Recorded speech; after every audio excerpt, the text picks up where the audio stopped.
خلاصہ یہ کہ اس آیت میں اللہ تبارک و تعالی نے متقیوں کی یا مومنوں کی 3 بنیادی صفات ذکر فرمائی ہیں، جن میں سے ایک کا تعلق تو عقیدے سے ہے، یعنی وہ اندیکھی چیزوں پر ایمان لاتے ہیں، یعنی وہ چیزیں کہ جو عام طور پر لوگوں کے ظاہری احساس سے ماورا ہوتی ہیں، یہ لوگ ان کا بھی ادراک اپنی عقل کے ذریعے، اپنی بصیرت کے ذریعے، اپنی سمجھ کے ذریعے اور انبیاء کرام کی لائی ہوئی تعلیمات کے ذریعے ان کا ادراک کر لیتے ہیں، اور اس ایمان بالغیب کے اندر تمام عقائد شامل ہو جاتے ہیں، جن میں توحید ہے، رسالت ہے، آخرت ہے، اور جو کچھ بھی نبی کریم سرور دو عالم صلی اللہ علیہ وسلم نے بیان فرمایا اور وہ آنکھوں سے نظر آنے والا نہیں ہے، وہ سارا کا سارا اس صفت کے اندر داخل ہے، وہ سب ایمان بالغیب ہے۔ اور آگے پھر 2 صفتیں جو بیان فرمائی گئی ہیں ان کا تعلق عبادات سے ہے۔ عبادات میں بھی 2 ہی چیزوں کا ذکر فرمایا گیا، ایک نماز کا کہ وہ نماز قائم کرتے ہیں، اور دوسرے اللہ تعالیٰ کی خوشنودی کی خاطر خرچ کرنے کا۔ یہ اس لیے کہ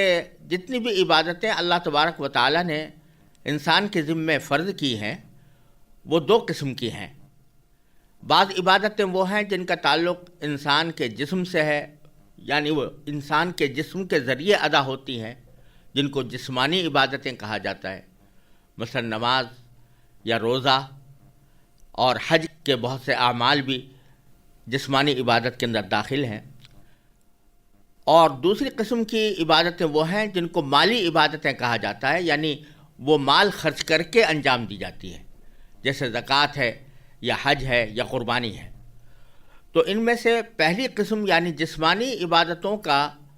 ذکر کرنے کے طرف اشارہ فرمایا گیا ہے نماز قائم کرنے کے ذریعے، کیونکہ نماز جسمانی عبادتوں میں سب سے زیادہ اہم عبادت ہے اور اس کو اسلام کا ایک اہم رکن قرار دیا گیا ہے۔ اور مالی عبادتوں میں اللہ تبارک و تعالیٰ نے یہاں ذکر کیا ہے کہ وہ اللہ کے راستے میں خرچ کرتے ہیں، اس میں زکوٰۃ بھی آ جاتی ہے، اور حج کے اندر جو انسان خرچ کرتا ہے وہ بھی آ جاتا ہے، عمرے کے اندر خرچ کرتا ہے وہ بھی آ جاتا ہے، اور صدقات نافلہ بھی اس میں شامل ہو جاتے ہیں۔ یہ 3 صفتیں تو ان کی موجودہ صورتحال کو بتانے کے لیے تھی کہ وہ اپنے موجودہ زندگی میں ان 3 صفتوں سے آراستہ ہیں۔ اگلی جو آیت آ رہی ہے وَالَّذِينَ يُؤْمِنُونَ بِمَا أُنزِلَ إِلَيْكَ وَمَا أُنزِلَ مِن قَبْلِكَ وَبِالْآخِرَةِ هُمْ يُوقِنُونَ، اس میں اللہ تبارک و تعالیٰ نے ان کی اس سچائی کو بیان فرمایا ہے کہ اگرچہ وہ نبی کریم سرور دو عالم صلی اللہ علیہ وسلم کے پیروکار ہیں اور آپ کی لائی ہوئی تعلیم پر عمل پیرا ہیں، اور آپ کے اوپر جو کتاب نازل کی گئی ہے اس کو دل سے تسلیم کرتے ہیں، لیکن اس کا مطلب یہ نہیں ہے کہ آپ سے پہلے جو پیغمبر گزرے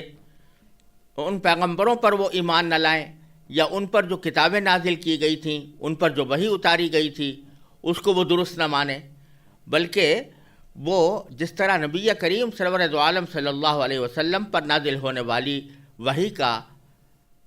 اقرار کرتے ہیں اور اس پر ایمان رکھتے ہیں، اسی طرح آپ سے پہلے جو کتابیں نازل کی گئیں مختلف پیغمبروں کے اوپر، ان کے اوپر بھی وہ پوری طرح ایمان رکھتے ہیں کہ وہ اللہ تعالیٰ کی طرف سے تھیں۔ اگرچہ اللہ تبارک و تعالیٰ نے وہ کتابیں جو آپ سے پہلے نازل ہوئی تھیں جیسے تورات یا انجیل یا زبور، وہ اللہ تبارک و تعالیٰ نے ہمیشہ کے لیے ان کے احکام کو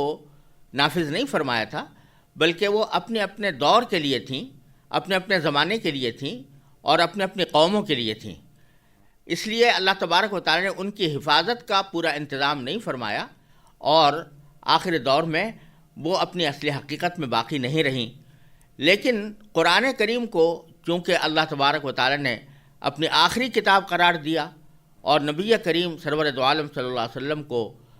آخری پیغمبر قرار دیا، اس لیے اس کی حفاظت کا آپ نے خود ذمہ لیا کہ انا نحن نزلنا الذکر وانا لہ لحافظون، ہم نے ہی ذکر یعنی قرآن کریم نازل کیا ہے اور ہم ہی اس کی حفاظت کرنے والے ہیں۔ تو اس طرح محفوظ رہنے والی کتاب جو قیامت تک انسان کی رہنمائی کرے گی وہ قرآن کریم ہی ہے۔ لیکن ایمان رکھنا ضروری ہے ان تمام کتابوں پر جو اس سے پہلے نازل کی گئی تھیں۔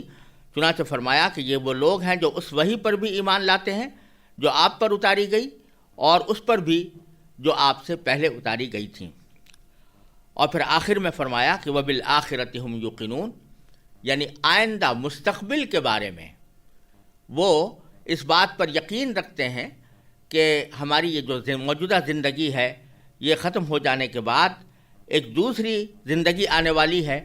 جو دائمی ہے اور ابدی ہے اور وہ کبھی ختم ہونے والی نہیں ہے، اور اس کو آخرت کے نام سے تعبیر کیا گیا ہے کہ وہ آخرت کی زندگی ہے یا آخرت کا عالم ہے۔ یہ لوگ اس کے اوپر بھی پوری طرح یقین رکھتے ہیں، اور یہ آخرت کا عقیدہ ہی در حقیقت ایسا ہے جو انسان کی زندگی پر اثر انداز ہوتا ہے، کیونکہ جب انسان کو یہ احساس ہو کہ میں جو کچھ کر رہا ہوں وہ ایک آخری ابدی زندگی کے اندر اس کا حساب دینا پڑے گا اور مجھے اسی کی بنیاد پر جزا یا سزا ملے گی، تو وہ پھر اپنی عملی زندگی کے اندر بھی محتاط ہو جاتا ہے، اور اسی احتیاط کا نام تقویٰ ہے جس کا ذکر ھدی للمتقین میں فرمایا گیا تھا۔ یہ صفتیں متقیوں کی بیان کرنے کے بعد اللہ تبارک و تعالیٰ نے 5ویں آیت میں ان لوگوں کا انجام بھی بیان فرما دیا اور ان کی موجودہ حقیقت بھی بیان فرما دی، اور آئندہ ان کو جو کچھ فوائد حاصل ہونے والے ہیں ان کی طرف بھی اشارہ فرما دیا۔ فرمایا کہ اولئک علی ھدی من ربہم واولئک ھم المفلحون، یہی لوگ ہیں جو اپنے پروردگار کی طرف سے صحیح راستے پر ہیں، اور یہی وہ لوگ ہیں جو فلاح پانے والے ہیں۔ یہ جو کہا گیا کہ یہی وہ لوگ ہیں جو اپنے پروردگار کی طرف سے صحیح راستے پر ہیں، یہ پھر اسی طرف اشارہ کیا جا رہا ہے کہ اگرچہ قرآن کریم کی ہدایت پوری انسانیت کے لیے ہے، لیکن یہ ہدایت فائدہ مند انہی لوگوں کے لیے ہوتی ہے جو اس ہدایت کو تسلیم کر کے اس کے مطابق اپنی زندگی کو ڈھالیں تو وہ صحیح راستے پر آ جاتے ہیں۔ فرض کیجئے آپ ایک شخص کو راستہ تو بتاتے ہیں کہ فلاں منزل تک جانے کے لیے تمہیں یہ راستہ اختیار کرنا ہوگا، لیکن وہ شخص اس راستے کو اختیار نہیں کرتا، تو اس کا نتیجہ یہ ہے کہ ہدایت تو اس کو ملی، رہنمائی کی حد تک ہدایت اس کو ملی، لیکن اس نے خود ہدایت کو اختیار نہیں کیا اور صحیح راستے پر نہیں آیا۔ لیکن قرآن کریم فرماتا ہے کہ یہ متقی لوگ جن کے لیے قرآن کریم صحیح معنی میں ہدایت ہے، وہ قرآن کریم کی ہدایت پر عمل کرنے کے نتیجے میں اللہ تبارک و تعالیٰ کی طرف سے مقرر کیے ہوئے راستے کے اوپر آ جاتے ہیں، اور اس کے نتیجے میں اولئک ھم المفلحون، یہی لوگ ہیں جو فلاح پانے والے ہیں، یعنی دنیا میں بھی کامیاب اور آخرت میں بھی کامیاب۔ اب جیسا کہ میں نے شروع میں عرض کیا تھا، سورہ بقرہ کے آغاز میں اللہ تبارک و تعالیٰ نے انسانوں کی 3 قسمیں ذکر فرمائی ہیں، ایک مومن، ایک کافر اور ایک منافق۔ تو مومنوں کا بیان ان 5 آیتوں کے اندر مکمل ہو گیا، اور اس کے بعد پھر اگلا بیان کافروں کا ہے، اور یہ 2 آیتوں کے اندر اللہ تبارک و تعالیٰ نے بیان فرمایا ہے، اور اس سے مراد وہ کافر ہیں جنہوں نے یہ قسم کھا لی ہے کہ ہم کسی بھی صورت میں حق بات پر ایمان نہیں لائیں گے اور اپنی موجودہ روش برقرار رکھیں گے۔ ان کے بارے میں اللہ تبارک و تعالیٰ نے 6 آیت میں فرمایا کہ ان الذین کفروا سواء علیہم اانذرتہم ام لم تنذرہم لا یؤمنون، کہ بے شک وہ لوگ جنہوں نے کفر اپنا لیا ہے ان کے حق میں دونوں باتیں برابر ہیں، چاہے آپ ان کو ڈرائیں یا نہ ڈرائیں وہ ایمان نہیں لائیں گے۔ یہ بات جو ارشاد فرمائی کہ انہوں نے کفر اپنا لیا ہے، اس کا مطلب ہی یہ ہے کہ وہ اپنی ہٹ درمی کے اوپر اس درجہ مصر ہیں کہ کیسے ہی حق کے دلائل ان کے سامنے آ جائیں، لیکن وہ ان دلائل کے اوپر ایمان لانے اور ان دلائل پر یقین رکھنے کے لیے تیار نہیں ہیں، اور ہر صورت میں انہوں نے نہ ماننے کی قسم کھائی ہوئی ہے۔ چنانچہ آگے فرمایا کہ اللہ نے ان کے دلوں پر اور ان کے کانوں پر مہر لگا دی ہے. ختم اللہ علی قلوبہم وعلی سمعہم وعلی ابصارہم غشاوہ. اللہ تبارک و تعالیٰ نے ان کے دلوں پر اور ان کے کانوں پر مہر لگا دی ہے اور ان کی آنکھوں پر پردہ پڑا ہوا ہے، اور ان کا انجام یہ ہے کہ وَلَهُمْ عَذَابٌ عَظِيمٌ، ان کے لیے زبردست عذاب ہے. یہ جو فرمایا کہ جنہوں نے کفر اپنا لیا ہے ان کے حق میں دونوں باتیں برابر ہیں، چاہے آپ ان کو ڈرائیں یا نہ ڈرائیں. یہاں ترجمہ ڈرانے سے جس لفظ کا ترجمہ کیا گیا ہے وہ